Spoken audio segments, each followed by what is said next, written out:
ছড়া শিল্পী সুকুমার বড়ুয়া শেষ নিঃশ্বাস ত্যাগ করেছিলেন ২রা জানুয়ারি ২০২৬। ৩০তম ঢাকা আন্তর্জাতিক বাণিজ্য মেলায় বিনিয়োগ বৃদ্ধিতে প্রথমবারের মতো চালু হয়েছিল এক্সপোর্ট এনক্লেভ।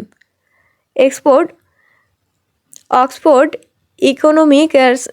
ইকোনমিক্সের তথ্যমতে ২০২৬ সালে জিসিসি অঞ্চলের প্রবৃদ্ধি হতে পারে ৪.৪%।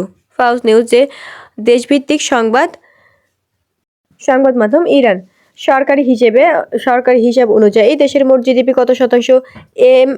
এসএমই খাত থেকে আসে 30%। দেশের অর্থনীতির হৃৎপিণ্ড বলা হয় কোন বন্দরকে? চট্টগ্রাম বন্দর। ২০২৬ সালে শীতকালীন অলিম্পিক গেমস কোথায়